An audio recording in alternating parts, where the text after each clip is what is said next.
ಬಿಜೆಪಿಯ ನೈಜ ಸಂಸ್ಕೃತಿ ಅಥವಾ ನೈಜ ಸಿದ್ಧಾಂತ ಇದೊಂದು ಕಡೆ ಕಡಿಮೆ ಆಗ್ತಾ ಇದೆಯಾ ಅಂತ. ನರೇಂದ್ರ ಮೋದಿ ಅಮಿತ್ ಶಾ ಅವರ ಅಪೇಕ್ಷೆ ತಕ್ಕಂತೆ ಹಿಂದುತ್ವವಾದ ಮುಖಾಂತರ ಪ್ರಯತ್ನ ನಡೀತಾ ಇತ್ತು. ಅದಕ್ಕೆ ಸ್ವಲ್ಪ ತಿಲಾಂಜಲಿ ಆಗಿದೆಯೇನೋ ಅಂತ ಅನುಮಾನ ಎಲ್ಲರಿಗೂ ಬರ್ತಾ ಇದೆ. ಯಾಕೆ ಬಿಜೆಪಿಯ ರಾಜ್ಯದಲ್ಲಿ ಈ ಒಂದು ಹೀನ ಪರಿಸ್ಥಿತಿ ಬಂದಿದೆ? ಯಡಿಯೂರಪ್ಪ ಮಕ್ಕಳು ಯಡಿಯೂರಪ್ಪ, ವಿಜಯೇಂದ್ರ, ರಾಘವೇಂದ್ರ ಇವರೇ ಪಕ್ಷವನ್ನು ಹಿಡಿತದಲ್ಲಿ ಇಟ್ಕೊಂಡು ಅವರ ತೀರ್ಮಾನವೇ ಅಂತಿಮ ಅನ್ನೋಂಥ ಬಂದಿರೋದ್ರಿಂದ ಒಂದು ಹೀನಾಯ ಪರಿಸ್ಥಿತಿ ಬರ್ತಾ ಇದೆ. ಈ ಲೋಕಸಭೆ ಫಲಿತಾಂಶ ಬಂದ ನಂತರ ಈಶ್ವರಪ್ಪನವರ ನಿಲುವು ಏನಾಗಿದೆ? ತಾತ್ಕಾಲಿಕ ಒಂದು ಗೊಂದಲ ಆಗಿದೆ. ಮತ್ತು ಬಿ ಜೆ ಪಿಯಲ್ಲೇ ಇರ್ತೇನೆ, ಸಾಯತಕ್ಕೂ ಬಿ ಜೆ ಪಿ ಬಿಟ್ಟು ಎಲ್ಲೂ ಹೋಗಲ್ಲ. ಹಾಯ್, ಹಲೋ, ನಮಸ್ಕಾರ. ನಾನು ಅಭಿಷೇಕ್ ಶೃಂಗೇರಿ.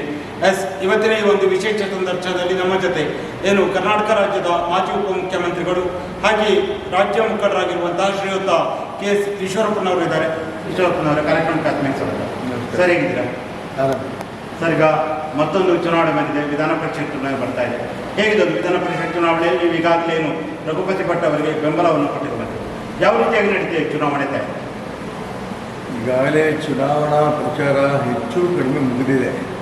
ನಾಳೆ ಒಂದೇ ದಿನ ಬಾಕಿ ಇರೋದ್ರಿಂದ ಇಡೀ ವಿಧಾನ ಪರಿಷತ್ತಿನ 5 ಜಿಲ್ಲೆಗಳು ಮತ್ತು ದಾವಣಗೆರೆಯ ಕೆಲವು ತಾಲೂಕುಗಳನ್ನು ಈಗಾಗಲೇ ಭೇಟಿ ಮಾಡಿದೆ. ಶಿವಮೊಗ್ಗ, ಚಿಕ್ಕಮಗಳೂರು, ಉಡುಪಿ, ದಕ್ಷಿಣ ಕನ್ನಡ, ಕೊಡಗು ಈ ಎಲ್ಲ ಭಾಗಗಳು ಕೂಡ ಓಡಾಟ ಮಾಡ್ಕೊಂಡು ಬಂದಿದ್ದೇವೆ ಈಗಾಗಲೇ.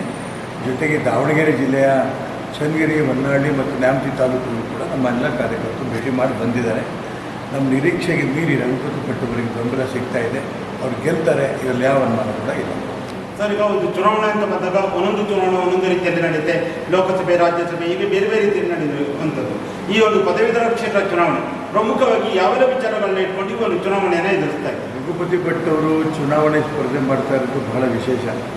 ಏಕೆಂತಂದರೆ ವಿಧಾನಸಭೆ ಚುನಾವಣಾ ಸಂದರ್ಭದಲ್ಲಿ ಅವರು ಟಿಕೆಟ್ ವಂಚಿತರಾದಂಥ ಸಂದರ್ಭದಲ್ಲಿ ಅವರಿಗೆ ಬೇರೆ ಬೇರೆ ಪಕ್ಷದ ಹೋಗ್ತೀರಾ ಅನ್ನೋಂಥ ಪತ್ರಕರ್ತರು ಕೇಳಿದಾಗ ನಾನು ಹೆಣದ ಮೇಲೆ ಭಾರತೀಯ ಜನತಾ ಪಾರ್ಟಿ ಧ್ವಜನೇ ಇಟ್ಕೊಂಡು ಸಾಯ್ತೀವಿನ ಬೇರೆ ಯಾವ ಪಕ್ಷಕ್ಕೂ ಹೋಗೋ ಪ್ರಶ್ನೆ ಇಲ್ಲ ಅಂತ ಸ್ಪಷ್ಟವಾಗಿ ಹೇಳಿದಂಥ ಒಬ್ಬ ಪ್ರಾಮಾಣಿಕ ಕಾರ್ಯಕರ್ತ. ಅಂಥ ನಿಷ್ಠಾವಂತ ಕಾರ್ಯಕರ್ತನ ನಿಷ್ಠೆಯನ್ನು ನಾವು ಪದವೀಧರರ ಮುಂದೆ ಇಡ್ತಾ ಇದ್ದೀವಿ. ಇದು ಮೊದಲನೇದು. ಎರಡನೇದು, ಅವರು 3 ಬಾರಿ ವಿಧಾನಸಭಾ ಸದಸ್ಯರಾಗಿ ಉಡುಪಿಯಿಂದ ಮಾಡಿದಂಥ ಕಾರ್ಯಗಳಿದೆಯಲ್ಲ, ಇದು ಕೂಡ ಜನರ ಮೆಚ್ಚುಗೆಯನ್ನು ಪಡೆದಂಥ ವ್ಯವಸ್ಥೆ. ಇಂದಿನ ರಾಜಕೀಯ ಬೆಳವಣಿಗೆಗಳಲ್ಲಿ ಬೇರೆ ಯಾವ ಪಕ್ಷಕ್ಕೂ ಹೋಗದೇನೆ ಒಂದೇ ಪಕ್ಷದಲ್ಲಿ ಕೆಲಸ ಮಾಡ್ಕೊಂಬಂದಂಥ ಒಬ್ಬ ನಿಷ್ಠಾವಂತ ಕಾರ್ಯಕರ್ತ. ಹಾಗಾಗಿ ರಘುಪತಿ ಭಟ್ ಅವ್ರನ್ನ ಗೆಲ್ಲಿಸೋದಕ್ಕೆ ನಾವೆಲ್ಲ ಪೂರ್ಣ ಪ್ರಯತ್ನ ಮಾಡ್ತಿದ್ದೀವಿ.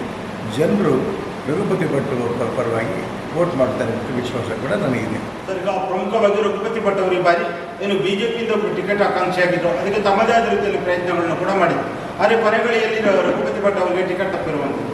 ಎಲ್ಲೋ ಒಂದು ಕಡೆ ನೋಡ್ರಿ, ಇತ್ತೀಚಿನ ದಿನಗಳಲ್ಲಿ ಬಿಜೆಪಿದೇನು ರಾಷ್ಟ್ರೀಯ ಸೇವಕ ಸಂಘ ಆಗಿರ್ಬೋದು, ABP ಆಗಿರ್ಬೋದು, ಹಾಗೂ ಇನ್ನಿತರ ಹಿಂದುತ್ವಕ್ಕಾಗಿ ಹೋರಾಟದ ಮಾಡಿದವರ ಟಿಕೆಟ್ ಕೊಡದೆ ನೂತನವಾಗಿ ಬಂದಿರುವಂಥ ಉದ್ಯಮಿಗಳಿಗಾಗಿರ್ಬೋದು ಅಥವಾ ಬೇರೆ ಪಕ್ಷದಿಂದ ಬಂದವರಿಗೆ ಟಿಕೆಟ್ ಕೊಡ್ತಿರುವಂಥದ್ದು ಬಿಜೆಪಿಯ ನೈಜ ಸಂಸ್ಕೃತಿ ಅಥವಾ ನೈಜ ಸಿದ್ಧಾಂತ ಇದೊಂದು ಕಡೆ ಕಡಿಮೆ ಆಗ್ತಾ ಇದೆಯಾ ಅಂತ.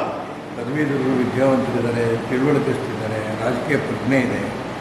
ಭಾರತೀಯ ಜನತಾ ಪಾರ್ಟಿ ಏನು ಅಟಲ್ ಬಿಹಾರಿ ವಾಜಪೇಯಿ, ಲಾಲ್ ಕೃಷ್ಣ ಅದ್ವಾನಿ, ನರೇಂದ್ರ ಮೋದಿ, ಅಮಿತ್ ಶಾ ಅವರ ಅಪೇಕ್ಷೆ ತಕ್ಕಂತೆ ಹಿಂದುತ್ವವಾದ ಮುಖಾಂತರ ಪ್ರಯತ್ನ ನಡೀತಾ ಇತ್ತು. ಅದಕ್ಕೆ ಸ್ವಲ್ಪ ತಿಲಾಂಜಲಿ ಆಗಿದೆಯೇನೋ ಅಂತ ಅನುಮಾನ ಎಲ್ಲರಿಗೂ ಬರ್ತಾ ಇದೆ. ಜಾತಿವಾದದ ಕಡೆ ತಿರುಗ್ತಾ ಇದೆಯೇನೋ, ಯಡಿಯೂರಪ್ಪನವ್ರ ಸುತ್ತ ಯಾರು ಸುತ್ತಾರೋ ಅವ್ರಿಗೆ ಮಾತ್ರ ಟಿಕೆಟು, ಹಣವಂತರಿ ಟಿಕೆಟು ಅನ್ನೋಂಥ ಭಾವನೆ ಇವತ್ತು ಬರೋಂಥ ಸ್ಥಿತಿ ಆಗಿರೋದ್ರಿಂದ ಎಲ್ರಿಗೂ ನಿರಾಶೆ ಆಗ್ತಾಯಿದೆ. ಇದನ್ನು ಮತ್ತೆ ವಾಪಸ್ಸು ಭಾರತೀಯ ಜನತಾ ಪಾರ್ಟಿ ಶುದ್ಧೀಕರಣ ಆಗಬೇಕು ಅನ್ನೋದು ಉದ್ದೇಶದಿಂದಲೇ ರಘುಪತಿ ಭಟ್ ಅವರು ಚುನಾವಣೆ ಸ್ಪರ್ಧೆ ಮಾಡಿದ್ದಾರೆ. ಎಲ್ಲ ಭಾರತೀಯ ಜನತಾ ಪಾರ್ಟಿಯ ಹಿತೈಷಿಗಳು, ಕಾರ್ಯಕರ್ತರು ತುಂಬ ಉತ್ಸಾಹದಲ್ಲಿ ರಘುಪತಿ ಭಟ್ ಪರ ಕೆಲಸ ಮಾಡಿರೋದ್ರಿಂದ ಅವರು ಈ ಚುನಾವಣೆಯಲ್ಲಿ ಗೆಲ್ತಾರೆ ಅಂದರೆ ರಘುಪತಿ ಭಟ್ ಅವರು ಈ ಒಂದು ಚುನಾವಣೆಯಲ್ಲಿ ಗೆದ್ದರೆ ಬಿಜೆಪಿ ಯಾಕಂದರೆ ಶುದ್ಧೀಕರಣ ಆಗತ್ತಾ?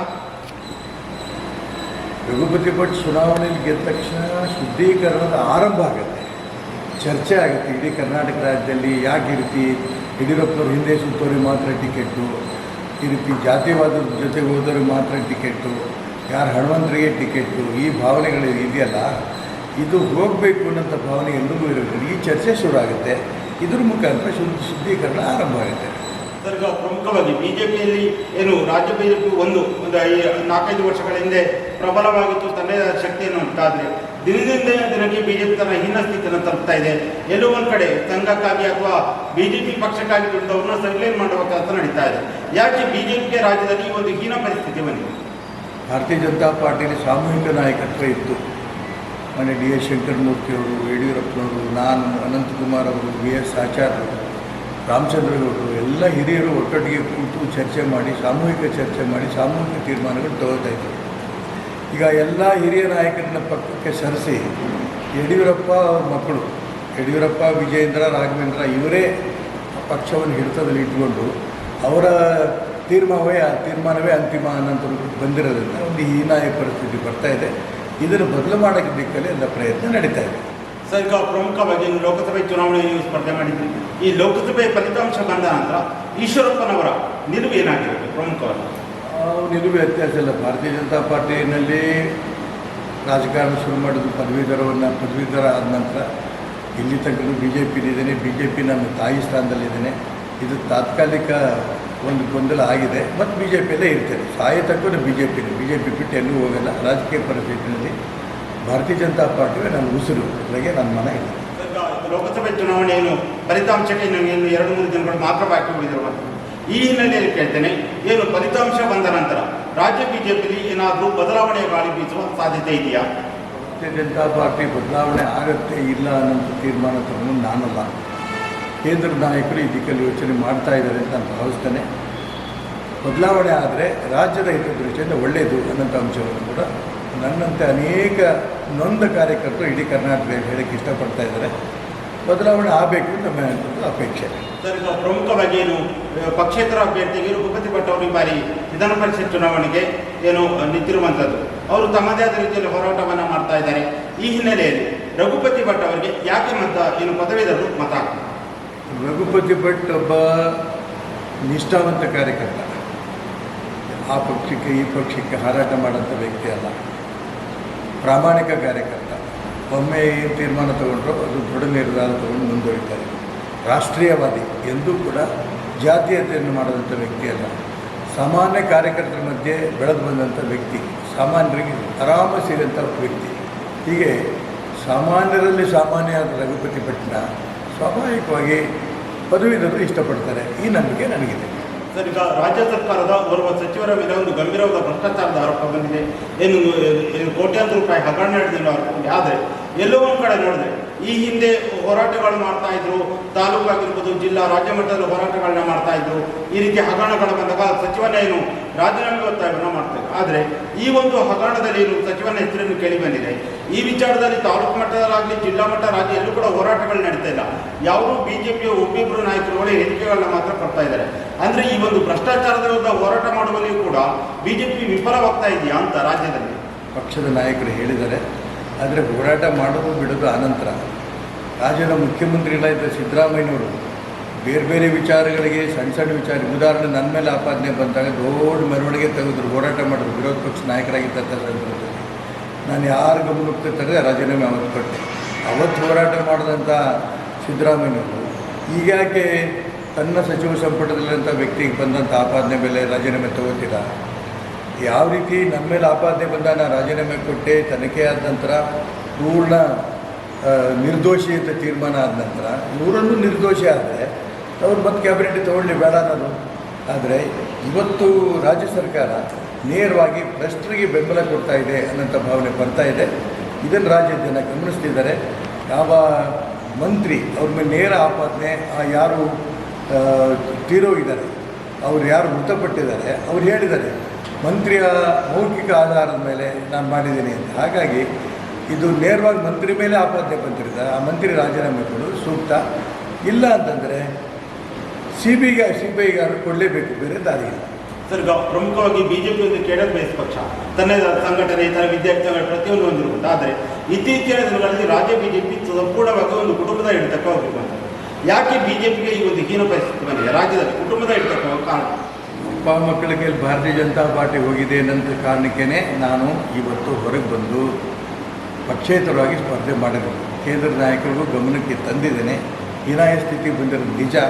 ಇದು ಇವತ್ತಿಲ್ಲ ನಾಳೆ ಬದಲಾವಣೆ ಆಗುತ್ತೆ ಅಂತ ನಮಗೆ ಕೂಡ ಇದೆ. ಯಾಕೆಂದರೆ ನರೇಂದ್ರ ಮೋದಿಯವರು ಕೇಂದ್ರದಲ್ಲಿ ಸೋನಿಯಾ ಗಾಂಧಿ, ರಾಹುಲ್ ಗಾಂಧಿ ಅವರ ಕುಟುಂಬದ ಹಿಡಿತದಿಂದ ಪಕ್ಷವನ್ನು ಮುಕ್ತ ಮಾಡಬೇಕು ಅಂತ ಹೊರಟಿದ್ದಾರೆ. ಕರ್ನಾಟಕ ರಾಜ್ಯದಲ್ಲೂ ಕೂಡ ಕಾಂಗ್ರೆಸ್ ಸಂಸ್ಕೃತಿ ಮುಂದುವರೆದಿದೆ. ಅದನ್ನು ಬದಲಾವಣೆ ಮಾಡಬೇಕು, ಅಪ್ಪ ಮಕ್ಕಳಿಂದ ಹೊರಗೆ ತರಬೇಕು ಅನ್ನೋ ಹೋರಾಟ ನಾನು ಮಾಡ್ತಾ ಇದ್ದೇನೆ. ಖಂಡಿತ ಕೇಂದ್ರ ಇವತ್ತಿಲ್ಲ ನಾಳೆ ಆ ಕಡೆ ಗಮನ ಕೊಡುತ್ತೆ. ಈ ಅಪ್ಪ ಮಕ್ಕಳ ಕಪಿಮುಷ್ಟಿಯಿಂದ ಭಾರತೀಯ ಜನತಾ ಪಾರ್ಟಿ ಹೊರ ಬರುತ್ತೇನೆ ಅಂತ ನಂಬಿಕೆ ಕೂಡ ನನಗಿದೆ. ಸರ್, ಕೊನೆಯದಾಗಿ ವಿಧಾನ ಪರಿಷತ್ ಚುನಾವಣೆಗೆ ಒಂದು ದಿನ ಮಾತ್ರ ಬಾಕಿ ಉಳಿದಿರುವ ಇಂಥ ಸಂದರ್ಭದಲ್ಲಿ ನಿಮ್ಮ ಪದವೀಧರರಿಗೆ ಏನು ಹೇಳಬೇಕು? ಭಾರತೀಯ ಜನತಾ ಪಾರ್ಟಿ ಮುಂಚೆಯಿಂದಲೂ ಕೂಡ ಶಿವಮೊಗ್ಗ ವಿಧಾನ ಪರಿಷತ್ ಕ್ಷೇತ್ರದಲ್ಲಿ ಹಿರಿಯರಾದ DS ಶಂಕರಮೂರ್ತಿಯನ್ನು 5 ಬಾರಿಯಲ್ಲಿ ಗೆಲ್ಸ್ಕೊಂಡು ಬಂದಿದ್ದೇವೆ. ಆದರೆ ಒಮ್ಮೆನೂ ಕೂಡ ನಾವು ದಾರಿ ತಪ್ಪಿ ಹೋಗಿರಲಿಲ್ಲ.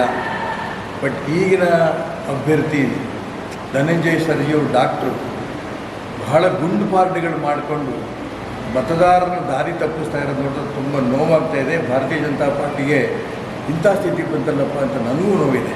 ಹಾಗಾಗಿ ಪದವೀಧರರು ಯೋಚನೆ ಮಾಡಿ, ಪ್ರಾಮಾಣಿಕ ಒಬ್ಬ ಕಾರ್ಯಕರ್ತ, ಪಕ್ಷದ ನಿಷ್ಠಾವಂತ ಕಾರ್ಯಕರ್ತ, ರಾಷ್ಟ್ರೀಯವಾದಿ ಕಾರ್ಯಕರ್ತ ರಘುಪತಿ ಭಟ್ ಅವರ ಚುನಾವಣೆಯಲ್ಲಿ ಗೆಲ್ಲಿಸ್ತೀರಿ ಅಂತ ವಿಶ್ವಾಸ ಇದೆ. ಹಾಗಾಗಿ ಗೆಲ್ಲಿಸ್ಕೊಡ್ಬೇಕು ಅಂತ ನಾನು ಪ್ರಾರ್ಥನೆ ಮಾಡ್ತೇನೆ. ಅವರದ್ದು ಕ್ರಮ ಸಂಖ್ಯೆ 7ರಲ್ಲಿದ್ದಾರೆ ರಘುಪತಿ ಭಟ್ ಅವರು. ಅವರ ಹೆಸರು ಪಕ್ಕದಲ್ಲಿ ಒಂದು ಗೆರೆ ಎಳೆದು ಅವರು ಪ್ರಥಮ ಪ್ರಾಶಸ್ತ್ಯ ಮತವನ್ನು ಕೊಟ್ಟು ಗೆಲ್ಲಿಸ್ಕೊಡ್ಬೇಕು ಅಂತ ಪ್ರಾರ್ಥನೆ ಮಾಡ್ತೇನೆ. ಸರ್, ಇದುವರೆಗೆ ಒಂದು ಸಂದರ್ಶನದಲ್ಲಿ ಭಾಗವಹಿಸಿ ಏನು ವಿಧಾನ ಪರಿಷತ್ ಚುನಾವಣೆಯ ಪಕ್ಷೇತರ ಅಭ್ಯರ್ಥಿಯಾಗಿರುವ ರಘುಪತಿ ಭಟ್ ಅವರ ವಿಚಾರ ಆಗಿರ್ಬೋದು, ಹಾಗೆ ಬಿಜೆಪಿಯ ಕುಟುಂಬದ ರಾಜಕೀಯ ವಿಚಾರ, ಈ ಎಲ್ಲ ವಿಚಾರಗಳ ಕುರಿತಾಗಿ ಸುದೀರ್ಘವಾದ ಚರ್ಚೆಯಲ್ಲಿ ಭಾಗವಹಿಸಿದ್ದಕ್ಕೆ ನಮ್ಮ ಸೈರು ಸಮಾಚಾರ ತಂಡದ ವತಿಯಿಂದ ಹೃತ್ಪೂರ್ವಕ ಧನ್ಯವಾದ.